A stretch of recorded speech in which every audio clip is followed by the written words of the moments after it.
ರಾಜ್ಯದ ಹಿತ ಕಾಪಾಡೋಕೆ CM DK Shivakumar ಸದಾ ಮುಂದು ಅನ್ನುವುದನ್ನ ತೋರಿಸಿಕೊಟ್ಟಿದ್ದಾರೆ. ಹೇಗೆ ಅಂದ್ರೆ ಕರ್ನಾಟಕ ಪ್ರಾಧಿಕಾರದ ಮುಂದೆ ಸಮರ್ಥವಾಗಿ ವಾದವನ್ನ ಮಂಡನೆ ಮಾಡುವಂತೆ ನೋಡಿಕೊಳ್ಳುವಲ್ಲಿ ಸಿಎಂ ಡಿಕೆ ಶಿವಕುಮಾರ್ ಯಶಸ್ವಿಯಾಗಿದ್ದಾರೆ. ಕಾವೇರಿಯ ಬಗ್ಗೆ ದೆಹಲಿಯಲ್ಲಿ ಕಾನೂನು ತಜ್ಞರ ಜೊತೆ ನಿರಂತರವಾಗಿ ಚರ್ಚೆಯಲ್ಲಿ ತೊಡಗಿದ್ದು ಸಿಎಂ ಡಿಕೆ ಶಿವಕುಮಾರ್. ಮೋಹನ್ ಕಾತರ್ಕಿ ಅವರ ಜೊತೆಗೆ ಡಿಕೆ ಶಿವಕುಮಾರ್ ಸುದೀರ್ಘವಾದಂತಹ ಸಮಾಲೋಚನೆಯನ್ನ ನಡೆಸಿದ್ರು.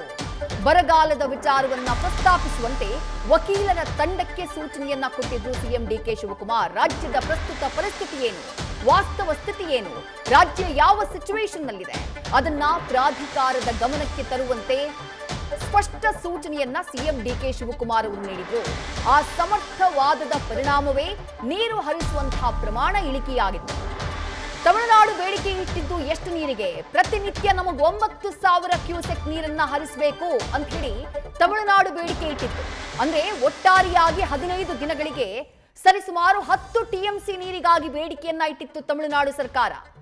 ಆದ್ರೆ ವಾಸ್ತವ ಅಂಶಗಳನ್ನ ಕರ್ನಾಟಕ ತೆರೆದಿಟ್ಟಂತಹ ನಂತರದಲ್ಲಿ ಕರ್ನಾಟಕದ ಪ್ರಬಲ ವಾದದ ಬಳಿಕ ಕರ್ನಾಟಕಕ್ಕೆ ಸದ್ಯಕ್ಕಿರುವಂತಹ ಒಳಹರಿವು ಎಲ್ಲವನ್ನ ಗಮನಿಸಿ ಕಾವೇರಿ ನೀರು ನಿರ್ವಹಣಾ ಪ್ರಾಧಿಕಾರ 3,500 ಕ್ಯೂಸೆಕ್ ನೀರನ್ನ ಹರಿಸುವುದಕ್ಕೆ ಆದೇಶವನ್ನ ಕೊಡುತ್ತೆ.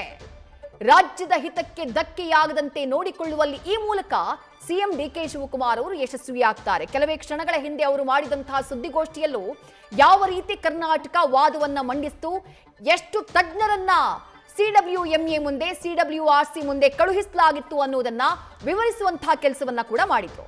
ಮತ್ತಷ್ಟು ಡೀಟೇಲ್ಸ್ ನಮ್ಮ ಪ್ರತಿನಿಧಿ ಹರೀಶ್ ನೀಡ್ತಾ ಹೋಗ್ತಾರೆ. ಹರೀಶ್, ಮುಖ್ಯಮಂತ್ರಿಗಳೇ ಹೇಳಿದ ಹಾಗೆ ತಮಿಳುನಾಡು ಬೇಡಿಕೆ ಇಟ್ಟಿದ್ದು ಸರಿಸುಮಾರು 10 ಟಿಎಂಸಿ ನೀರಿಗೆ 15 ದಿನಗಳಲ್ಲಿ.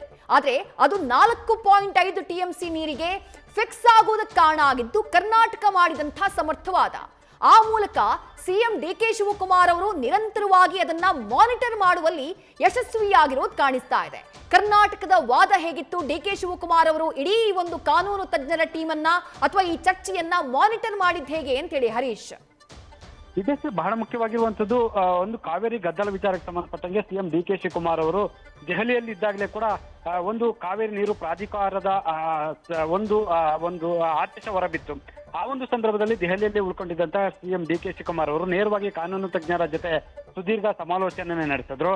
ಅದರಲ್ಲೂ ಕೂಡ ಕಾತರ್ಕಿ ಮೋಹನ್ ಅವರ ಜೊತೆ ಒಂದಷ್ಟು ವಿಚಾರಗಳನ್ನ ಪ್ರಮುಖವಾಗಿ ಪ್ರಸ್ತಾಪ ಮಾಡಿದ್ರು. ಅಂದ್ರೆ ಈಗ ತಮಿಳುನಾಡು ಕೇಳುವಷ್ಟು ನೀರು ಕೊಡುವುದಕ್ಕೆ ಕಷ್ಟ ಸಾಧ್ಯ ಆಗುತ್ತೆ, ಆದ್ರೆ ಈ ಸಂದರ್ಭದಲ್ಲಿ ನೀರು ಬಿಡೋದೇ ಕಷ್ಟ ಸಾಧ್ಯ ಆಗುತ್ತೆ ಅನ್ನುವಂಥ ವಿಚಾರವನ್ನು ಮನವರಿಕೆ ಮಾಡ್ತಾ ಪ್ರಯತ್ನ ಮಾಡಿ ಅನ್ನುವಂಥ ಸಲಹೆಯನ್ನು ಕೊಟ್ಟಿದ್ರು. ಮತ್ತೆ ಅಂಕಿ ಅಂಶಗಳ ಸಮೇತ ಇದನ್ನ ಮಂದಟ್ಟು ಮಾಡ್ಕೊಂಡು ಕೊಡ್ಬೇಕಾಗುತ್ತೆ. ಈಗ ಸಂಗ್ರಹ ಆಗಿರುವಂತ ನೀರಿನ ಪ್ರಮಾಣ ಎಷ್ಟಿದೆ, ಕುಡಿಯುವ ನೀರಿಗೆ ಎಷ್ಟು ಬೇಕಾಗತ್ತೆ, ಮತ್ತೆ ಬೆಳೆಗಳಿಗೆ ಎಷ್ಟು ಕೊಡ್ಬೇಕಾಗತ್ತೆ. ಆದ್ರೆ ಬೆಳೆಗಳಿಗೆ ಇದುವರೆಗೂ ಕೂಡ ಬಿಡೋದಕ್ಕೆ ಸಾಧ್ಯ ಆಗಿಲ್ಲ, ಬರೀ ಕುಡಿಯೋದಕ್ಕೆ ಅಷ್ಟೇ ಈಗ ಜಲಾಶಯದಲ್ಲಿ ಲಭ್ಯವಾಗಿದೆ ನೀರಿನ ಪ್ರಮಾಣ ಅನ್ನುವಂತ ಎಲ್ಲಾ ಅಂಕಿಅಂಶಗಳನ್ನ ಪರಿಣಾಮಕಾರಿಯಾಗಿ ವಾದ ಮಾಡಬೇಕು ಅನ್ನುವಂತ ನಿಟ್ಟಿನಲ್ಲಿ ಸ್ಪಷ್ಟ ಸಂದೇಶವನ್ನ ಸಿಎಂ ಡಿಕೆ ಶಿವಕುಮಾರ್ ಅವರು ಸಹಜವಾಗಿ ತಮಿಳುನಾಡು 10 ಟಿಎಂಸಿ ಕೂಡ ಅದು ಸಹಜವಾಗಿ 15 ದಿನಗಳ ಕಾಲ ಹರಿಸಬೇಕು ಅನ್ನುವಂತ ಬೇಡಿಕೆಯನ್ನು ಇಟ್ಟಿತ್ತು.